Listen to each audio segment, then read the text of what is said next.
Bonjour à tous, bienvenue à ce webinaire sur les dispositifs BPI. Je suis ravie de vous accueillir. Je m'appelle Véronique Rottier, je suis en charge des projets d'innovation et Europe pour le pôle ID Forecar. Et donc, une de nos missions en tant qu'ID Forecar, c'est de vous aiguiller, nos membres, sur les différents dispositifs qui existent sur vos projets d'innovation collaborative notamment. Et donc, aujourd'hui, on vous propose un programme bâti avec les équipes de BPI France sur les dispositifs BPI actuellement ouverts. Donc vous allez voir, comme vous avez pu le voir d'ailleurs sur le programme, il y a plusieurs parties. Une première partie sur tous les dispositifs génériques ouverts, puis une partie sur les dispositifs plus liés aux filières.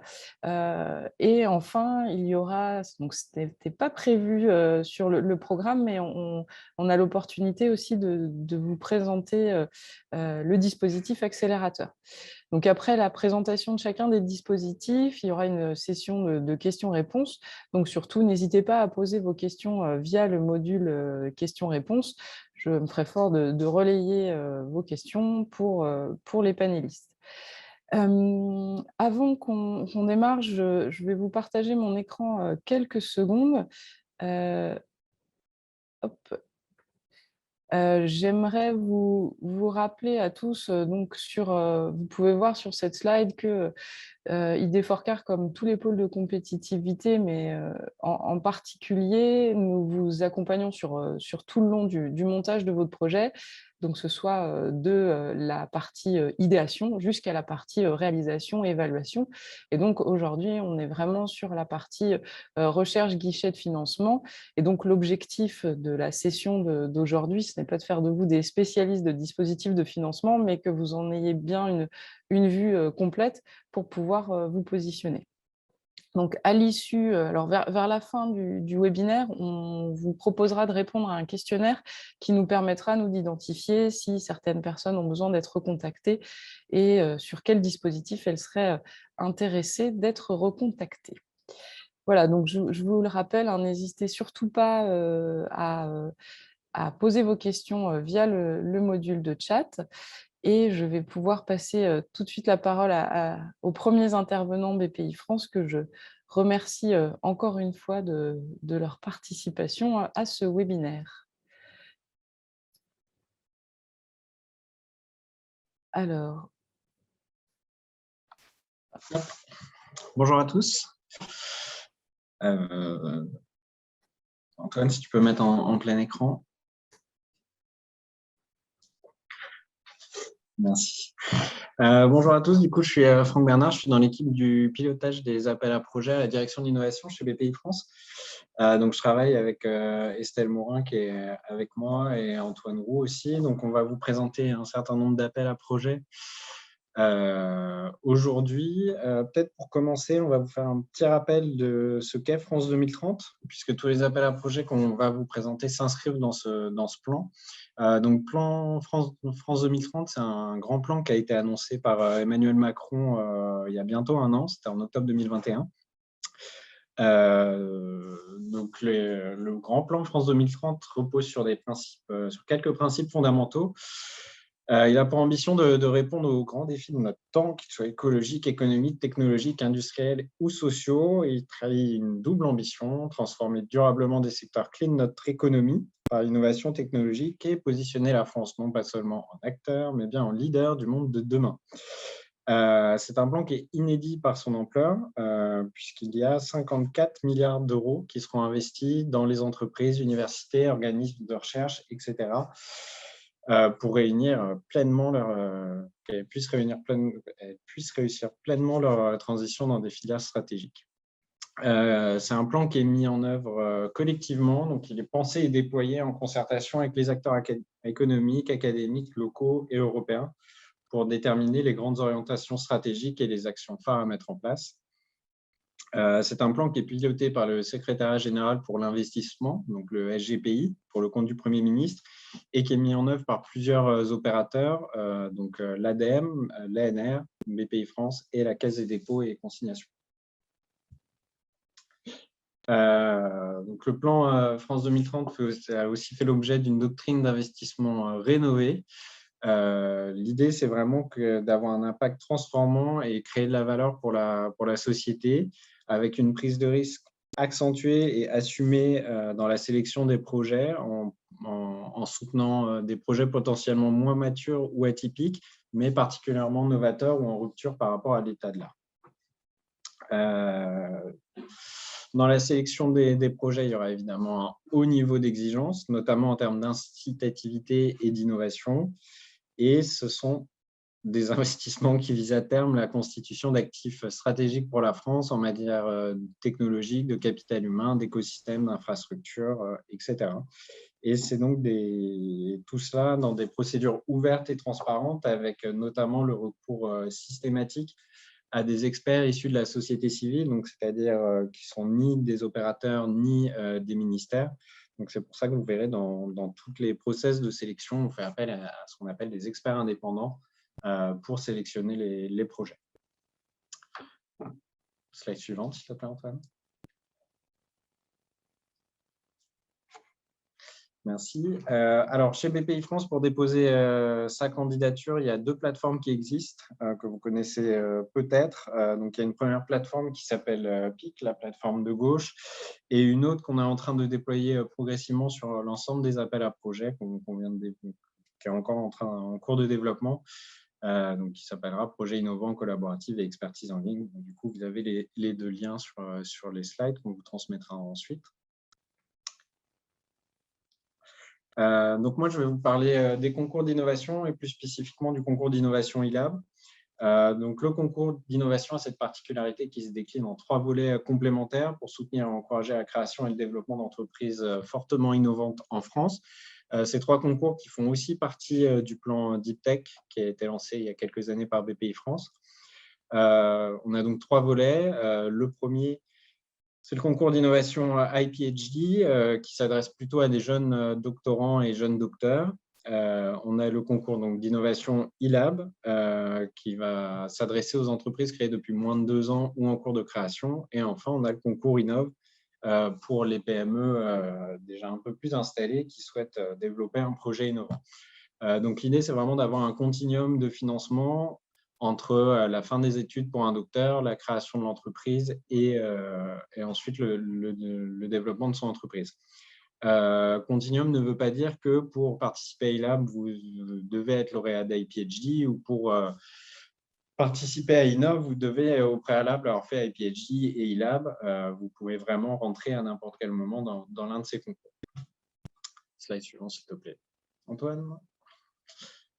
Donc, slide suivante encore. Merci. Donc, le concours d'innovation ILAB, c'est un concours d'excellence qui vise à détecter des projets de création d'entreprises de technologies innovantes et à soutenir les meilleurs d'entre eux grâce à une aide financière et un accompagnement adapté. Pour la prochaine édition du concours, n'a pas encore été lancée. Le calendrier prévisionnel, qui est à peu près le même en général tous les ans, on ouvre les candidatures fin novembre et on les clôture début février. C'est un concours qui est multithématique, donc on va s'adresser aussi bien à des projets dans le numérique, dans les biotech, dans les matériaux, les écotech, etc. L'idée, c'est vraiment de présenter un projet innovant avec un fort contenu technologique. Slide suivant, s'il te plaît, Antoine.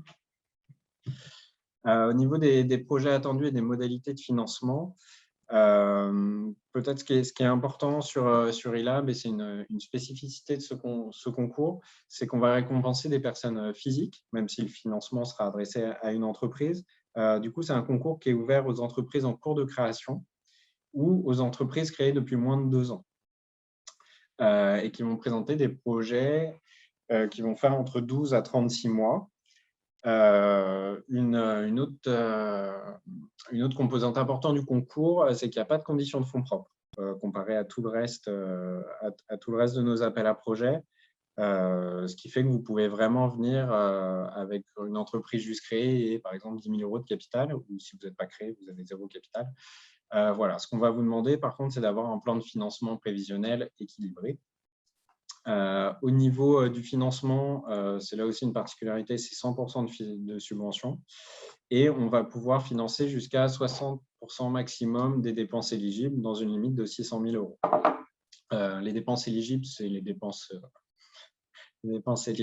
éligibles, c'est les dépenses classiques, donc des frais de personnel, des investissements, etc. Et ensuite, pour vous donner une idée, en général, pour les entreprises qui sont en cours de création, la validité de la décision est d'1 an et demi. Donc, en général, vous savez que vous êtes lauréat courant juillet et vous avez jusqu'à fin décembre de l'année suivante pour mettre en place l'aide et créer votre entreprise s'il le faut. Et au niveau des versements, vous avez en général une première tranche à la signature du contrat qui correspond à 70% de l'aide, et ensuite un ou deux versements intermédiaires, si besoin, avec un solde de 20% au minimum. Slide suivante, s'il te plaît, Antoine. Merci. Les critères de sélection, on est sur des critères de sélection classiques de projets innovants. Donc, on va évidemment regarder le caractère innovant de la technologie et voir s'il y a déjà une POC qui est établie. On va voir la visibilité économique du projet, on va regarder la maîtrise de la propriété intellectuelle, on va évidemment regarder l'équipe, donc sa motivation, sa disponibilité, la capacité du candidat à créer et à développer une entreprise, et aussi sa capacité à s'impliquer dans le projet. Il y a un élément qui prend de plus en plus d'importance dans tout le plan France 2030, c'est le critère environnemental. Du coup, on va aussi regarder comment vous faites la démonstration du bénéfice environnemental du projet et ainsi que ses impacts sociétaux. Sachant qu'il y a c'est sur tout France 2030, on vous en parlera sûrement ensuite, mais il y a le principe du do not harm, donc tout ce qui peut nuire à l'environnement est normalement de facto écarté. Et enfin, on va regarder le potentiel significatif de développement et de création de valeur de la société à créer ou nouvellement créée. Slide suivante, s'il te plaît, Antoine.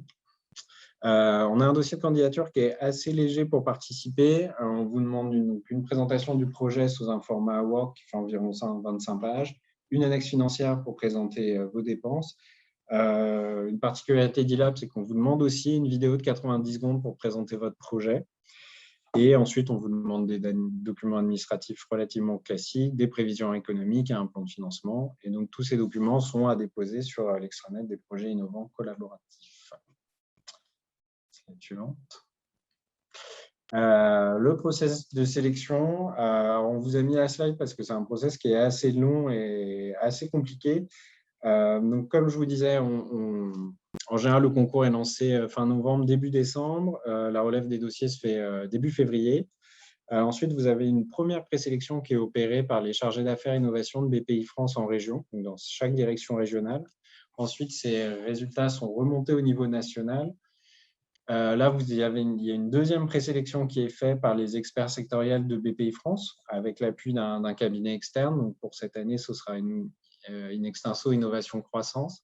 À cette occasion, vous avez deux entretiens. Un premier qui est plus centré sur les compétences RH avec un cabinet spécialisé. Et ensuite, vous avez une audition qui dure en général 1h30 avec un expert de BPI France et un expert d'Inextinso qui donne lieu à la rédaction d'un rapport d'expertise. Une fois que tous les projets présélectionnés en région ont été expertisés, on établit un classement, les projets sont notés tous individuellement. On prend en général les 110, 120 meilleurs projets qu'on transmet ensuite à un jury national. Donc, le jury national, c'est une quarantaine de personnes donc, issues de la société civile.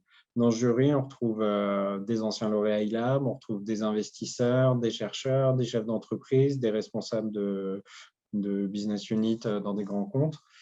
Et c'est eux qui font, in fine, la sélection. Ensuite, en général, au mois de juillet, on essaye d'avoir un forum et une remise des prix, donc conjointe avec IPHD et E-Lab. Et ensuite, ça donne ensuite lieu à une décision du Premier ministre.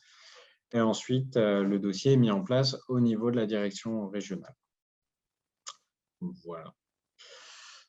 Je ne sais pas s'il y a des questions du coup sur E-Lab. Alors, a priori, il n'y a pas de questions dans le module de questions-réponses. Donc, ce que je propose, c'est qu'on continue sur Innov. Et puis, si d'ici là, il y a quelques questions, on reviendra sur E-Lab. Ouais, du coup, je passe la main à Estelle qui s'occupe d'E-Lab chez nous.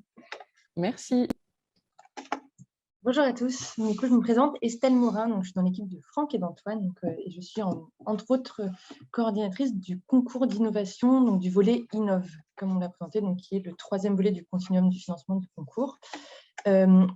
Donc, le concours d'innovation Innove, voilà, ça appartient au plan France 2030. C'est opéré par BPI France et on travaille en collaboration avec l'ADEME.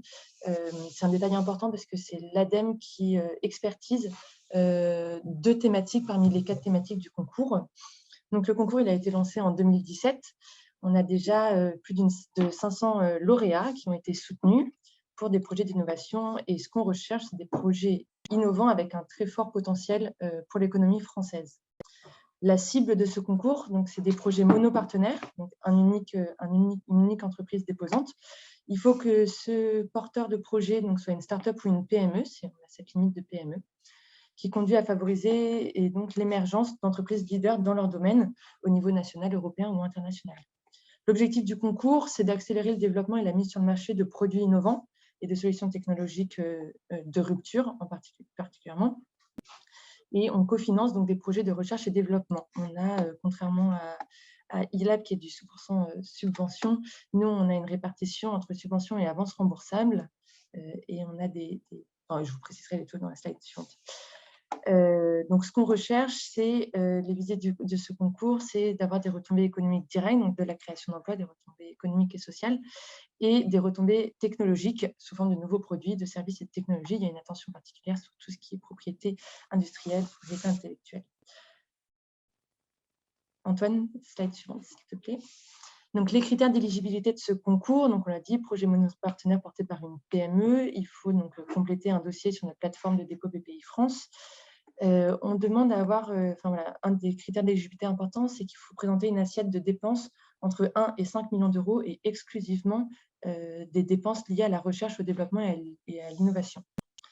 Les projets ont une durée moyenne entre 12 et 36 mois et il faut couvrir l'une des 4 thématiques du concours. Donc, les taux d'aide, les modalités de financement, pour les entreprises qui sont dans la catégorie petites entreprises, ça va être 45% d'aide du montant éligible du projet et 35% pour les moyennes entreprises, avec une répartition de cette aide en 75% de subventions et 25% d'avances remboursables. Sur cette vague 10, qui va se clôturer le 28 septembre, il vous reste une petite semaine pour déposer votre projet ou pour le valider si vous êtes déjà en cours de dépôt ou de complétude du dossier. Donc, 28 septembre à midi, la date de clôture. On a 4 thématiques sur cette vague 10. Donc, 2 thématiques qui sont sous l'expertise de BPI France, qui sont numérique, santé numérique. Et 2 thématiques qui sont sous l'expertise de l'ADEME, dont une qui nous intéresse particulièrement aujourd'hui, qui est transport, mobilité, ville et bâtiments durables. Et l'autre thématique est énergie, ressources et milieux forestiers. Du coup, cette thématique transport, mobilité, ville et bâtiments durables, vous aurez les slides. Et puis, dans le cahier des charges, on a mis le lien, il me semble. Vous pourrez retrouver, c'est bien précisé dans l'annexe du cahier des charges, un peu la particularité des projets attendus dans cette thématique. Donc, ce qu'on recherche, c'est des projets de mobilité durable et de transport décarboné, tout type de transport terrestre, routier, fluvial, ferroviaire, aérien et maritime. L'objectif, c'est de faire émerger une offre française de solutions de transport, de mobilité et de logistique qui sont innovantes. Donc, on parle toujours d'innovation de rupture, qui soit décarbonée, durable et une solution compétitive. Sur la partie bâtiment durable, c'est tous les types de bâtiments, logement, tertiaire, enseignement, santé, agricole, commercial. L'objectif, c'est d'avoir une performance environnementale et énergétique favorisée avec la généralisation du recours aux matériaux et solutions constructives à faible empreinte carbone. La 3e partie de cette thématique, donc c'était sous-thématique, c'est l'aménagement de l'espace public et urbanisme, ça nous intéresse peut-être un petit peu moins, et la dernière, data services et données territoriales d'intérêt général. Donc, si votre projet est une PME, que votre entreprise est une PME, que vous avez un projet entre 1 et 5 millions d'euros, qu'il a une durée entre 12 et 36 mois et que votre projet répond à l'une de ces sous-thématiques, vous pouvez déposer votre candidature sur notre extranet d'ici le 28 septembre. À midi. Voilà. Les modalités de financement, du coup, je les ai déjà précisées. Voilà. Et donc, sur les 2 slides avant, on est passé un petit peu vite, mais il y a les coordonnées, donc concourinnovation@bpifrance.fr et concourinnovation@adem.fr, qui sont les 2 adresses mail pour poser toutes vos questions en amont du dépôt. Voilà. Je laisse la parole à mon collègue Antoine pour vous présenter le concours. dispositif IDEMO. Je ne vois pas de questions, Véronique. Non, je confirme, pour l'instant, il n'y a pas de questions. Donc, je vous rappelle à tous les participants, n'hésitez pas à utiliser le petit module Q&R pour poser des questions si vous en avez. On pourra revenir dessus un peu plus tard. Alors, juste peut-être, moi, j'ai une question. Est-ce qu'éventuellement, Estelle, vous pourriez préciser, parce qu'il y a 2 paliers de financement, si on est sur une petite ou sur une moyenne entreprise, est-ce qu'il y a une définition précise du seuil entre les 2 types d'entreprises? Oui, alors on parle de PME déjà au sens communautaire, donc c'est en fonction de l'actionnariat de l'entreprise. Et ensuite, la petite entreprise, c'est celle qui a moins de 50 personnes avec un chiffre d'affaires annuel qui n'excède pas 10 millions d'euros. Donc la PE, c'est moins de 50 salariés et inférieur à 10 millions d'euros de chiffre d'affaires ou de bilan annuel. Et donc tout ce qui est au-dessus, ça sera considéré comme de la moyenne entreprise. Donc 50 millions d'euros et 250 personnes. Ok, merci. Alors, on a quelques questions qui sont arrivées. Est-ce que postuler à Innov peut-il bloquer le reste des aides subventions en cours ou futures? Oui, effectivement, postuler à Innov peut-il bloquer une démarche en cours BPI pour Inno R&D? Alors non, parce que vous pouvez déposer plusieurs projets. Une même entreprise peut être en cours de demande de subvention ou un accompagnement BPI France. La seule chose à bien prendre en compte, c'est donc qu'il faut que ce soit des projets distincts. Si vous êtes lauréat Innov et lauréat de cet autre appel à projet, il faudra choisir l'un ou l'autre. On ne pourra pas vous financer 2 fois une même dépense ou un même projet. Donc ça, c'est un premier point d'attention. Le second, c'est que si vous êtes lauréat de 2 projets distincts, on va vous demander, en fonction du process où vous êtes de sélection, de justifier votre capacité financière à cofinancer les 2 projets en cours et votre capacité en termes RH, voilà, d'équipe, que vous avez bien les personnes nécessaires pour mener de front les 2 projets. C'est les 2 choses à savoir. Merci Estelle, je pense que c'est très clair. On a d'autres questions qui sont arrivées. Le financement maximum pour Innov est-il lié aux fonds propres? Alors, ce n'est pas forcément le financement maximum, mais en fait, c'est propre à tous les appels à projets BPI France. Donc, on a une règle des fonds propres de 1 pour 1. Donc, c'est 1 euro d'aide pour 1 euro de fonds propres. À savoir que cet euro d'aide pour cet euro de fonds propres se fait à la date du versement. Donc, vous avez une aide, par exemple, de 45% sur votre projet. Le premier versement, ça va être à la signature du contrat, ça sera de 20%. Donc, on va vous demander d'avoir cet équivalent de 20% d'aide à la signature du contrat en fonds propres pour pouvoir débloquer le versement. Et donc, c'est cumulé au fur et à mesure. Donc, vous avez une aide d'1 million, par exemple, vous ne devrez pas avoir 1 million d'euros en fonds propres au jour de la signature du contrat, mais 20% de ces 1 million. Je ne sais pas si c'est clair. Mais oui, voilà, c'est clair, mais du coup, chaque dépense doit avoir un équivalent fonds propres. ok, mais du coup, ça veut dire que, in fine, pour pouvoir avoir le déblocage de la totalité du million éventuel d'aide, il faudra de toute façon avoir 1 million de fonds propres à la fin du projet. Il faudra les avoir, mais du coup, ça, vous pouvez le justifier par une levée de fonds propres en cours, enfin voilà, ou tout type. En tout cas, on va vous demander est-ce que vous avez cette capacité financière, on va la vérifier, mais il y a quand même une marge de manœuvre. Si vous ne les avez pas tout de suite, on vous fera un versement un peu plus tard. C'est des projets qui sont financés jusqu'à 36 mois, sur 3 ans. Ça vous laisse le temps d'avoir les fonds propres équivalents lors des prochains versements. Ok. Donc, c'est merci. une contrainte, mais voilà, pas limitative. Ok. Alors, on a des questions plus techniques. Combien de pages pour le dossier Innov? Alors, on est passé sous un nouveau format par rapport, donc ça, j'imagine, c'est peut-être des personnes qui ont déjà déposé ou qui connaissent le concours. Sur la vague 10, il y a une particularité, on a un nouveau dossier de candidature où on n'a plus de pages. On est passé sous un format diapositive. Donc, c'est un dépôt de projet en 2 étapes pour favoriser, pour permettre aux porteurs peut-être un petit peu moins travailler leur dossier avant de candidater. Donc là, ça sera, de mémoire, c'est une 30aine de slides. C'est indiqué dans le dossier de candidature. Il y a un template avec vraiment la trame de ce qu'on attend dans les slides. Mais donc, pas de limite de page. C'est une 30aine de slides. Merci. Alors, du coup, il y avait une question sur y a-t-il un template? Donc, effectivement, vous venez d'y répondre. Est-ce que vous avez une idée du pourcentage de réussite? Tout à fait. Donc là, on a lancé la 10e vague. Sur les 9 vagues précédentes, on avait un taux de sélection à 25% au final par rapport aux candidatures. Et en fait, ça se fait en 2 étapes. On a 50% des projets qui sont présélectionnés en moyenne. Et parmi ces 50%, de nouveau 50% des projets qui passent qui sont sélectionnés suite aux auditions. Donc, c'est un process, je ne me suis pas trop étalée là-dessus, mais comme il y a des questions, je vous redis. Donc, vous déposez votre projet au 28 septembre. Sous un mois et demi, vous aurez le retour sur la présélection. On a déjà indiqué la semaine d'audition qui sera donc à cheval sur 2 semaines, qui commence le 24 novembre jusqu'à la première semaine de décembre. Il y aura une semaine d'audition à ce moment-là. Ensuite, vous aurez 1 mois après ces auditions, donc jusqu'au 20 janvier, qui sera la prochaine date limite, pour compléter votre dossier. Donc, nous apporter les éléments administratifs, etc. Et donc, ça, c'est uniquement pour les projets, pour les 25% qui auront passé l'étape de présélection et d'audition. Et vous aurez les résultats finaux courant mars 2023. Voilà. Donc, le délai est rallongé par rapport à ce qu'on avait avant, du fait de ce mois et demi qu'on laisse aux porteurs pour compléter leur dossier.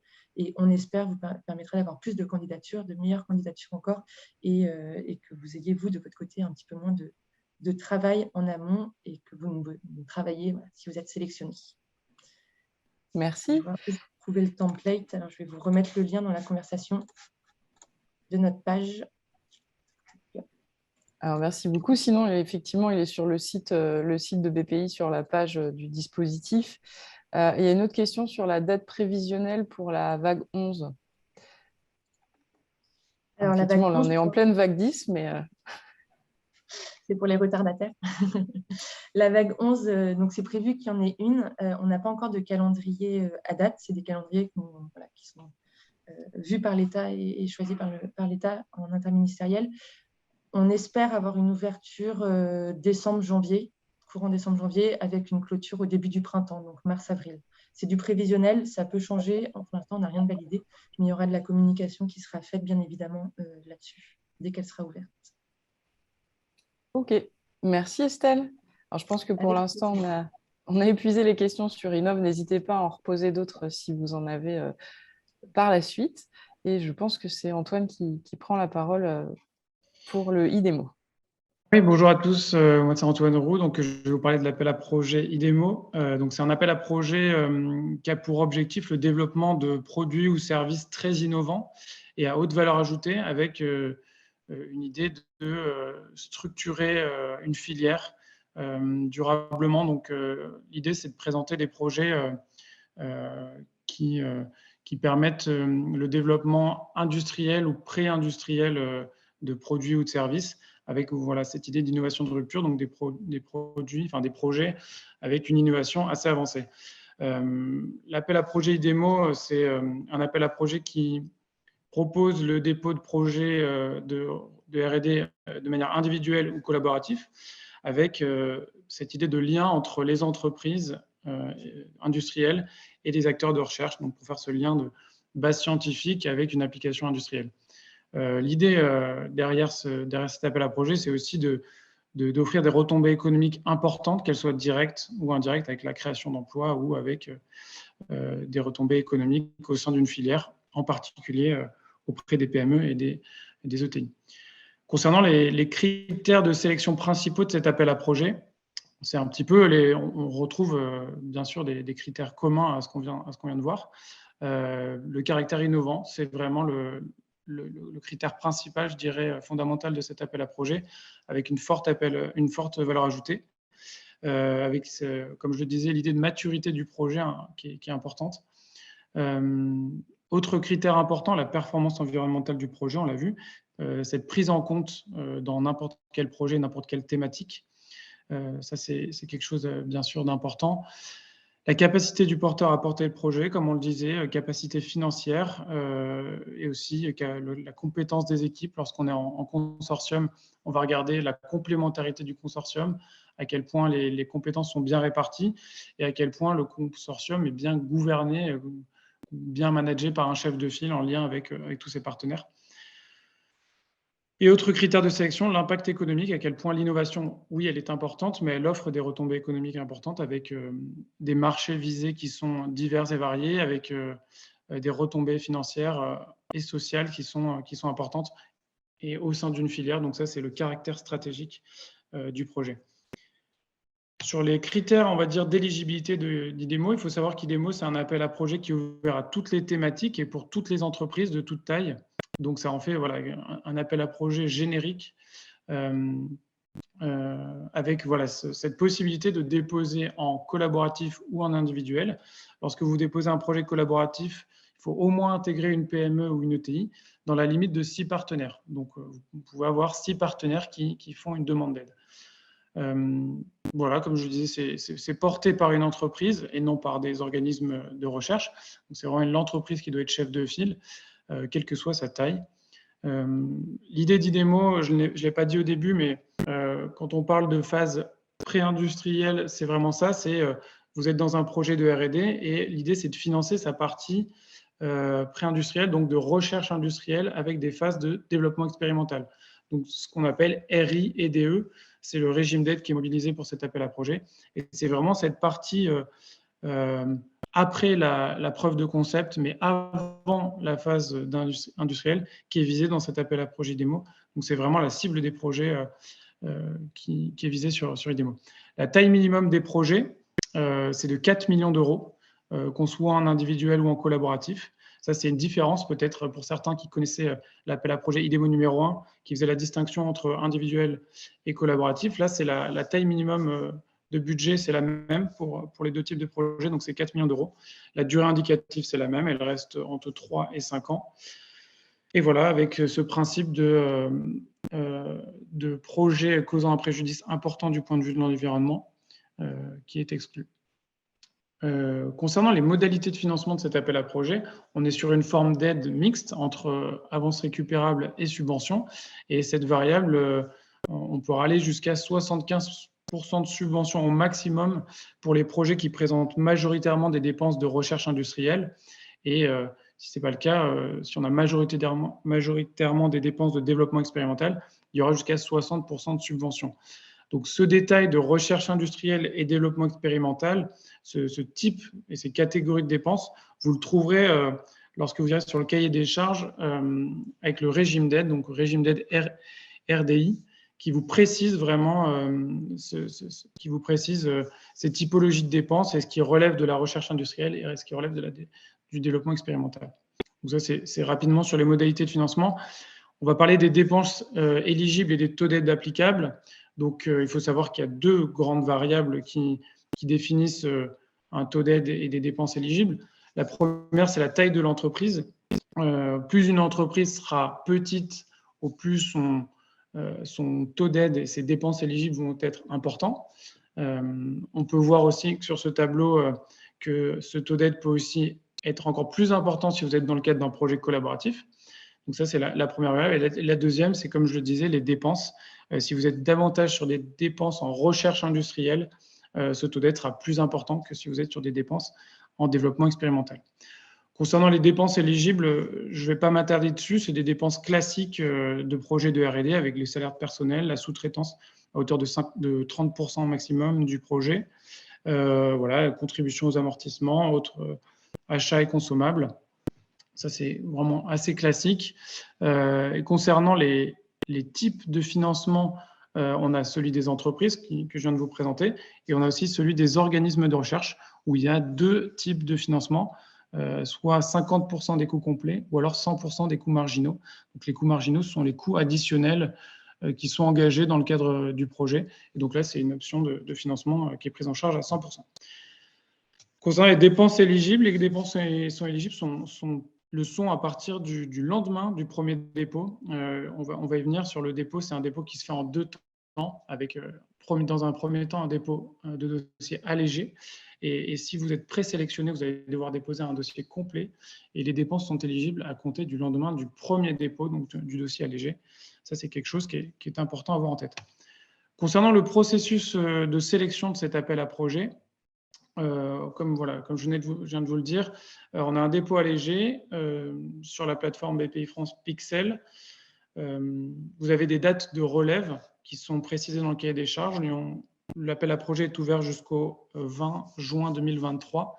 Et jusqu'au 20 juin 2023, vous avez des dates de dépôt tous les 2 mois environ. Donc la prochaine est le 8 novembre jusqu'au mois de juin, avec donc cette possibilité de déposer un dossier allégé. Ensuite, votre projet sera étudié en présélection pour une éventuelle audition. Ça, c'est le premier filtre. Et si l'audition se passe bien, vous allez déposer un dossier complet dans un délai de 1 mois. Vous avez 1 mois à peu près après la notification d'entrée en instruction pour déposer un dossier complet. Et à partir de là, votre projet est instruit par les équipes de BPI France. Et à l'issue de cette instruction, il y a une décision de financement qui est proposée devant le comité interministériel qui décide de cet appel à projet. Et donc, après cette décision de financement, il y a un conventionnement. Donc, c'est la contractualisation de votre projet, toujours avec les équipes de BPI France. Donc, il faut savoir qu'entre le moment où vous déposez votre projet, votre dossier allégé et sur la plateforme et vous recevez votre décision de financement, il se déroule environ 5 à 6 mois. C'est ce qu'on constate généralement. Voilà globalement ce que je pouvais vous dire en synthèse sur l'appel à projet IDEMO, qui est donc généraliste, ouvert à toutes les thématiques et toutes les entreprises, et qui clôture au mois de juin prochain. Voilà, c'est ce que je voulais vous dire. Je ne sais pas s'il y a des questions, et oui, merci je vais Antoine. pouvoir vous présenter aussi d'autres appels à projets de manière plus rapide, de manière plus brève, qui sont des appels à projets plus thématiques. Donc voilà, en tout cas pour IDEMO. Alors, merci Antoine. On a effectivement une question sur le IDEMO, qui est sur quels critères, à quel moment un projet est-il qualifié majoritairement plutôt de recherche industrielle ou plutôt de développement? Alors, c'est sur les types de dépenses que vous allez présenter. Comme je vous disais, RI et DE sont des catégories de dépenses. Et donc, c'est une fois que vous êtes en instruction approfondie, une fois qu'on étudie, on épluche, on va dire, chacune des dépenses de votre projet, on va garder la proportion majoritaire de ces dépenses. Si cette proportion majoritaire correspond à des dépenses de RI, alors votre projet sera majoritairement en subvention avec 75% potentiel. Mais c'est vraiment une typologie de dépenses que vous trouverez dans le régime d'aide qui est évoqué dans le cahier des charges, et ça vous précise vraiment ce qui relève de RI ou DE. En tout cas, RI, c'est ce qui relève davantage de dépenses amont de R&D, je dirais, plutôt que de dépenses industrielles. Merci. Si on doit faire ça. Merci. Donc, on a d'autres questions, notamment un lien pour le dépôt du dossier. Donc, à l'issue du webinaire, on vous renverra les slides sur lesquels vous trouvez les liens vers les différents dispositifs. On a une question sur le fait, est-ce que l'entreprise doit être créée pour postuler à IDEMO? Oui, ouais, c'est le cas. On est sur quand même des projets qui ont une maturité assez avancée, et effectivement, l'entreprise doit être créée.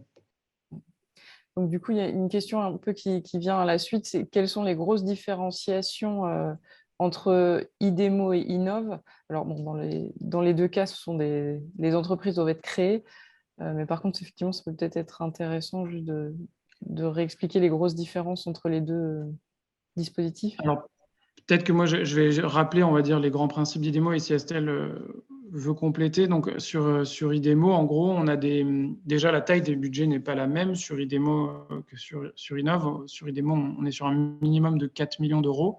Et l'avancement, si on parle de TRL, donc de niveau technologique, IDEMO indique dans son cahier des charges d'avoir des TRL au départ compris entre 4 et 6, pouvant aller jusqu'à 7 et 9.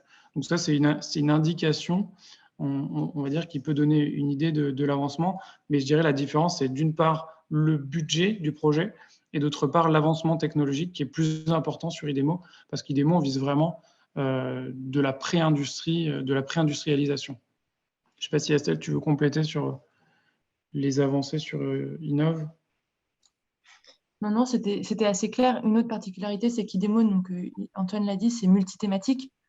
Donc voilà, comparé à Innov, où on a vraiment 4 thématiques et il convient d'entrer spécifiquement dans l'une des 4 thématiques et de répondre aux attendus des projets. Merci Estelle. Ça devance effectivement la question suivante qui a été posée et que j'allais reposer, donc c'est formidable, effectivement. Donc, pour rappel, Innov, il y a bien des thématiques qui sont définies, 4 en l'occurrence. Sur IDEMO, c'est un appel générique qui est ouvert à toutes les thématiques.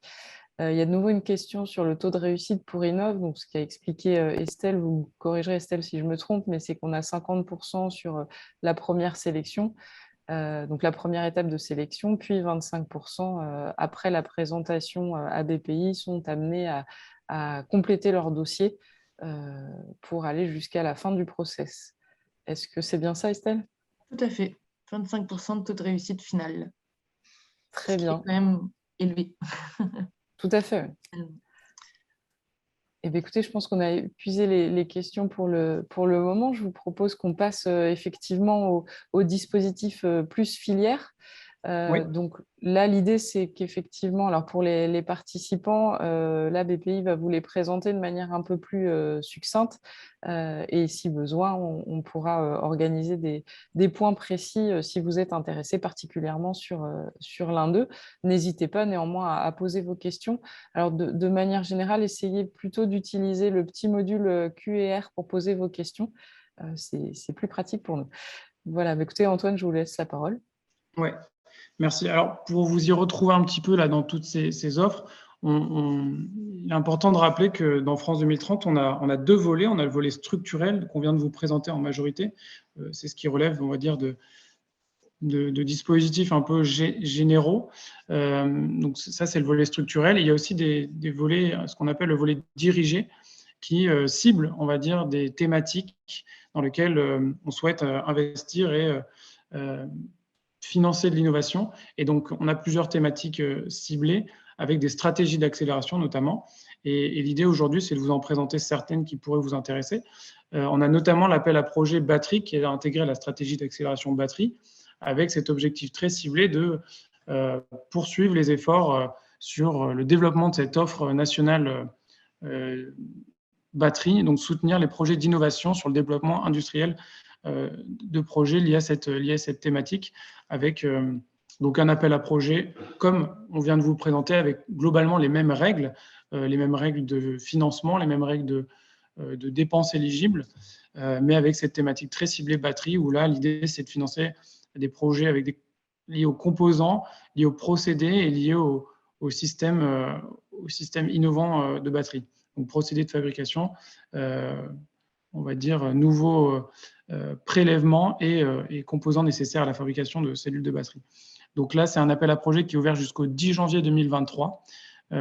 Et donc, les projets sont compris entre 1 million et 4 millions d'euros minimum pour postuler, donc ouvert à toutes les entreprises.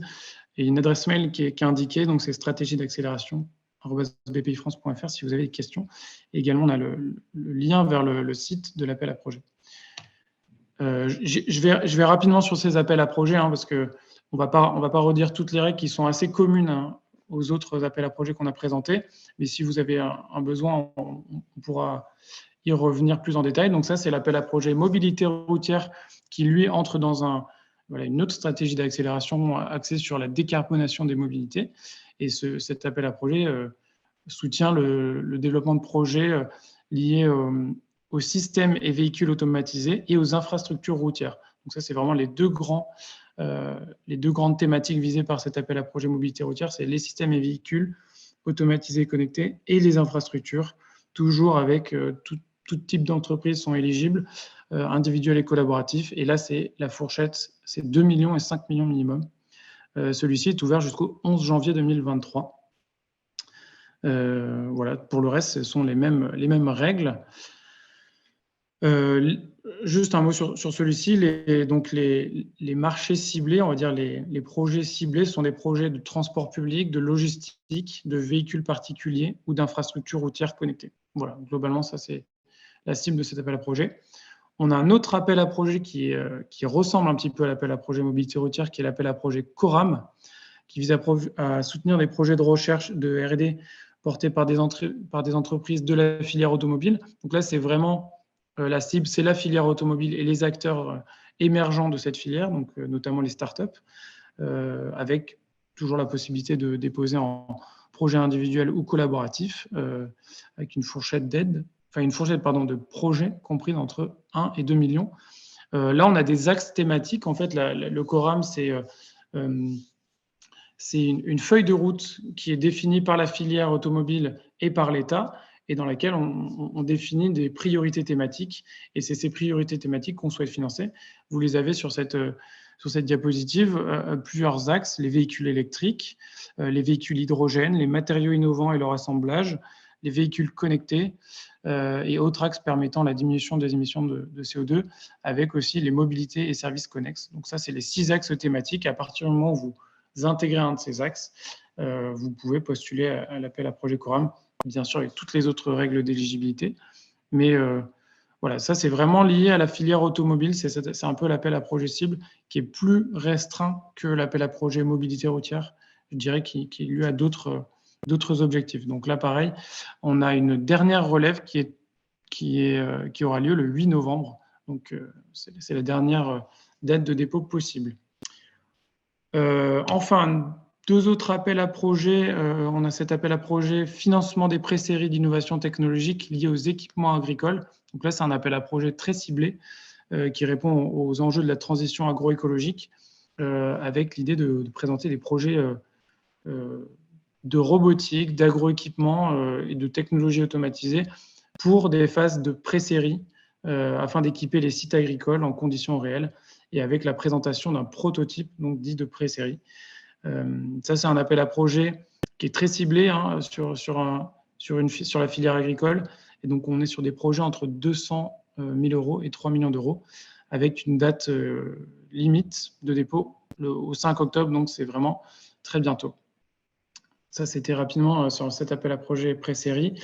Et enfin, l'appel à projet première usine, qui est un appel à projet également important du volet structurel, qui n'est pas pour le coup thématisé, mais qui vise à soutenir l'émergence de premières réussites d'industrialisation, notamment pour des startups industrielles ou des PME innovantes.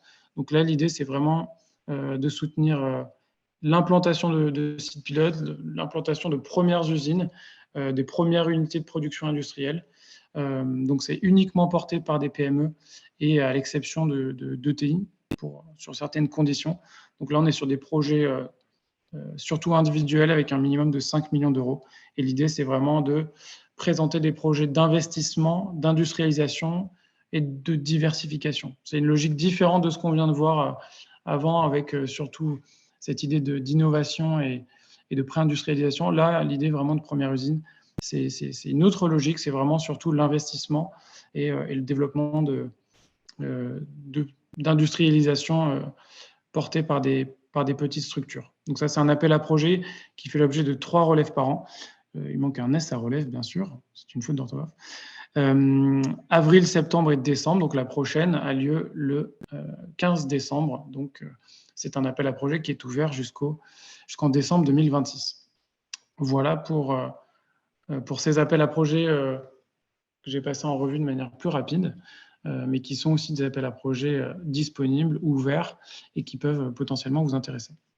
Voilà, en tout cas, merci pour votre écoute. Je ne sais pas s'il y a des questions. Oui, merci Antoine. Alors, on a 2 questions. Est-ce qu'on connaît le taux de succès pour le Coram et est-ce que l'on sait s'il sera reconduit en 2023 ? Alors, le taux de succès, non, on ne connaît pas. Il n'y a pas vraiment de taux de succès prédéfinis à l'avance. Il y a des enveloppes qui sont allouées au Coram. Après, il n'y a pas de visée sur le succès. Je ne sais pas si c'est un appel à projet qui sera renouvelé. Ça, c'est des choses qui sont vraiment... Enfin, on a une visibilité assez limitée là-dessus. En revanche, c'est un appel à projet qui se renouvelle chaque année. Donc, on peut penser qu'il sera renouvelé l'année prochaine. Mais nous, à ce stade, on n'a pas d'informations. Et ce ne sera pas, je pense, avant 2023. Merci. En tout cas, pas du tout d'informations de la part de l'État pour le moment. OK. Merci. Alors, du coup, on a une question à portée plus générale, je pense. Dans le cadre d'une moyenne ou d'une grande entreprise, est-ce qu'il y a une limite de projet en quantité ? Alors, je pense que Estelle a un petit peu répondu tout à l'heure, où effectivement, il me semble que rien ne s'oppose au fait que vous déposiez plusieurs dossiers ou plusieurs projets sur plusieurs dispositifs. Néanmoins, il faut prouver la capacité de pouvoir tous les tenir de front, que ce soit en termes RH ou en termes de fonds propres. C'est exactement ça, oui. Non, pour le coup, c'est exactement ça. C'est le fait de pouvoir les mener comme vous dites, de manière parallèle sur l'aspect financier, mais aussi sur l'aspect administratif et managérial, qui demande parfois pas mal de ressources. Donc, c'est exactement ça, ouais, la réponse. Ok, merci. On a une question de nouveau sur le Coram, sur le montant de l'enveloppe Alors, c'est pas pour un cette montant, année, j'imagine. c'est pas un montant pareil prédéfini à l'avance. C'est des montants en fait qui sont, on va dire le montant, c'est France 2030 en fait. France 2030 est une enveloppe très globale et dans laquelle le Coram dans lequel le Coram pioche, on va dire, mais il n'y a pas d'enveloppe précise. Ok, merci. Alors, pour l'instant, on n'a pas d'autres questions, donc surtout n'hésitez pas à poser des questions si vous en avez d'autres. Dans tous les cas, les slides vous seront transmis sur lesquels vous retrouverez les coordonnées des contacts des pays à solliciter pour chacun des appels. Vous aurez aussi mes coordonnées et n'hésitez pas à contacter vos contacts habituels ID4CAR pour toute question et pour qu'on vous accompagne par la suite. Ce que je vous propose, c'est que du coup, on passe sur la partie accélérateur. Merci encore Antoine, Franck et Estelle. Je vais laisser la parole à Paul et Nicolas sur la partie accélérateur. Merci Véronique.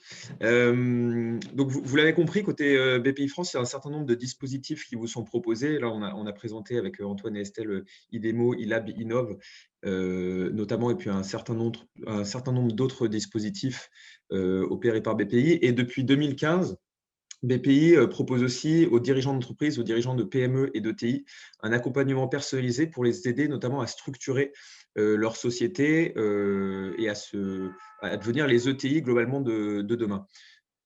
On a donc un projet et un accélérateur qui est en cours depuis 2018 avec la filière automobile, évidemment porté par la PFA, Mobiliance et BPI France. Cette année, par le plan de relance, puisque le plan de relance subventionne cet accélérateur. Et l'accélérateur qui se lancera donc en 2022 est à destination de 30 dirigeants de la filière automobile, 30 dirigeants de PME qui doivent faire entre 2 millions et 150 millions d'euros de chiffre d'affaires. Le programme général d'un accélérateur est le suivant. C'est un dispositif qui prend part sur 18 mois et qui est constitué de 3 blocs. Le premier bloc qui est en fait de la formation auprès des dirigeants et de leur codir sur un certain nombre de sujets qui nous semblent structurants pour la bonne mise en place et la bonne évolution de l'entreprise. On parle notamment là de stratégie, de transition énergétique, de transition environnementale, de tous les sujets un peu chauds de la filière automobile, notamment réglementaires, sociologiques, technologiques. Et on va donc former les dirigeants et, alors j'ai quelque chose qui pop, les dirigeants et leur codir sur ces sujets-là avec des experts qui seront sélectionnés par BPI France et une école partenaire qui est en l'occurrence HEC. Voici pour le premier bloc. Le second bloc, c'est donc du conseil avec un diagnostic 360 qui prend place dans la société, dans la PME en question, sur lequel ce sont des consultants BPI France qui viennent donc faire ce diagnostic 360 et qui engagent avec le dirigeant des modules complémentaires sur les sujets un peu cailloux dans la chaussure identifiés sur ce diagnostic 360. L'idée là, c'est de calculer, enfin de trouver, d'identifier plutôt la maturité de l'entreprise sur un certain nombre d'axes. Et en fonction de l'identité, en fonction de la maturité plutôt de l'entreprise sur ces axes-là, de débloquer ces modules complémentaires avec des consultants experts, avec un système un peu matriciel. On va identifier le consultant le plus pertinent dans la filière en question, qui est l'automobile, et sur le sujet donné, par le dirigeant. Je donne quelques exemples parce que c'est plus parlant. On peut traiter là, par exemple, de la création de nouvelles usines en France ou à l'étranger. On peut parler de la création d'une nouvelle gouvernance. On peut parler croissance externe. On peut parler marketing, recrutement, stratégie évidemment internationale. J'en passe et des meilleurs. Donc ça, c'est le second axe sur la partie de conseil. Et le troisième axe et la troisième brique, c'est de la mise en relation entre les dirigeants de la promotion, donc les 30 dirigeants en question qui seront sélectionnés, et les grands acteurs de la filière, que ce soit constructeurs ou équipementiers. Des startups pour notamment mélanger un peu la tech et la fab, donc l'industrie et les technologies, notamment pour tous les dirigeants qui veulent s'orienter vers l'usine connectée et le 4.0. Et enfin, avec évidemment d'autres PME et d'autres TI qui sont déjà passés par l'accélérateur automobile. Et en l'occurrence, on a donc 100 dirigeants à l'heure actuelle qui, depuis 2018, dans la filière automobile, sont rentrés dans cet accélérateur. Voilà, je pense avoir synthétisé, Véronique, puisqu'on avait très peu de temps, assez simplement et rapidement l'accélérateur automobile et ses objectifs, sachant que le programme est quelque chose de payant pour les entreprises. Les dirigeants qui auront des sociétés à moins de 10 millions d'euros de chiffre d'affaires auront donc un programme qui leur coûtera 16 000 euros. Et pour les entreprises qui font plus de 10 millions de chiffre d'affaires, ce sera donc un programme qui sera valorisé à 30 000 euros. Sachant que sur la première version, on a donc la DGE, le plan de relance en l'occurrence, qui prend, je vais vous dire ça tout de suite, qui prend donc 21 000 euros à sa charge. Donc globalement 16 000 euros plus 21 000 euros, on avait identifié que le coût global du programme était de 37 000 euros. Et sur le second, donc pour les entreprises un peu plus matures, il y a donc 37 000 euros qui est pris en charge par le plan de relance, ce qui fait donc sur un coût total de 67 000 euros, moins 37 000 euros, 30 000 euros à la charge de l'entreprise et du dirigeant. Je vous transmettrai, et je pense par le biais de Véronique, la présentation en question, plus un lien qui vous renverra vers l'inscription. Et si c'est quelque chose si c'est un projet qui vous parle, évidemment, avant de vous impliquer là-dedans, on peut vous mettre en relation avec des dirigeants qui ont déjà mené ce programme par le passé, qui pourront aussi vous expliquer de leur point de vue, du point de vue de leur société, comment ça s'est déroulé sur leur promotion précédente. Et pour ceux qui veulent plus d'informations, on passera également un lien à Véronique là-dessus. On fait une présentation du prochain programme le 14 octobre en webinaire. Et la prochaine promotion, je ne suis pas sûr que les Paul, commencera en décembre. Voilà, donc c'est le moment de s'y intéresser. Le 13 décembre pour le lancement, donc 18 mois de programme, de la formation, du conseil et des mises en relation. Merci beaucoup. Effectivement, Merci, c'était très clair malgré le peu de temps alloué. Peut-être si je peux clarifier, dernière chose, on s'adresse à l'amont et l'aval de la filière pour des PME industrielles et servicielles. C'est aussi important de clarifier ce point-là, puisque je ne connais pas exactement la typologie de toutes les entreprises présentes, mais j'imagine qu'il y a certainement toute la palette représentée. Voilà. Tout à fait. Merci pour cette précision. Donc, effectivement, vous avez pu avoir, donc merci Paul et Nicolas, vous avez pu avoir une vision un petit peu 360 des aides BPI qui sont ouvertes actuellement. Donc, attention, il y a régulièrement de nouvelles aides qui arrivent et des aides qui arrivent à échéance. Donc, surtout, le message, c'est n'hésitez pas à contacter BPI, mais surtout à nous contacter, nous, pour qu'on puisse vous guider dans les différents dispositifs. Effectivement, tout à l'heure, Paul, vous avez parlé d'une pop-up. C'est un petit sondage qu'on a laissé ouvert. Donc, je vous incite vraiment à y répondre. Nous, ça permet de savoir un petit peu voilà, si le webinaire était à la hauteur de vos attentes et si vous avez des projets à travailler dans les mois, semaines à venir. Donc, surtout, n'hésitez pas à contacter BPI ou à nous contacter directement. Alors, on a une question qui est apparue sur le… Alors, attendez, hop, j'ai perdu mon écran. Me semble-t-il, si je me souviens bien, sur l'enveloppe, enfin le montant de l'enveloppe qui a été à ce jour… je vais y arriver, excusez-moi. La question, c'est combien a été utilisé justement sur le montant France 2030, me semble-t-il, la dernière. C'est ça. Merci beaucoup, Paul. Du coup, je ne sais pas, Antoine, Estelle ou Franck, si vous avez une réponse éventuellement à apporter. J'imagine que c'est peut-être derrière savoir quel est le taux qui a déjà été dépensé pour savoir si effectivement il reste du budget ou pas. J'imagine que c'est un peu ça l'esprit de la question.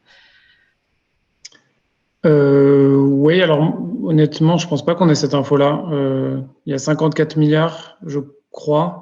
Savoir combien sont consommés sur ces 54 milliards de manière générale, ce n'est pas une info qu'on a, en tout cas de notre côté. C'est difficile Ok, de répondre à cette question. ok, Enfin, en tout merci. cas, je ne sais pas si Estelle, non, je ne pense pas non plus, mais c'est Ouais, intéressant. peut-être pour compléter, effectivement, les 54 milliards, c'est des 54 milliards qui sont transverses sur tout un tas d'actions en dehors des appels à projets qu'on opère. Sur ELAB, il y a une dotation qui est décidée chaque année. Donc, je crois que ça tourne aux alentours entre 25 et 30 millions d'euros. Sur Innov, pareil, pour chaque nouvelle édition, il y a une enveloppe qui est dédiée qui fait, c'est pas Estelle, environ dans les 40 millions sur l'année, donc ça fait 20 millions par vague, j'imagine. Et ensuite, sur les autres appels à projets que vous a présenté Antoine, a priori, on est loin d'avoir épuisé les ressources dessus, donc pas d'inquiétude à avoir là-dessus, hein. Le plan est encore tout jeune, donc il reste de l'argent. Voilà. Et peut-être une précision sur contacter BPI France. Vous le savez sans doute, BPI France, il y a, je crois, 43 implantations régionales partout en France. Dans ces implantations régionales, donc on appelle direction régionale, vous avez des chargés d'affaires innovation. Et en fait, c'est vraiment eux qu'il faut contacter en priorité quand vous avez un besoin de financement.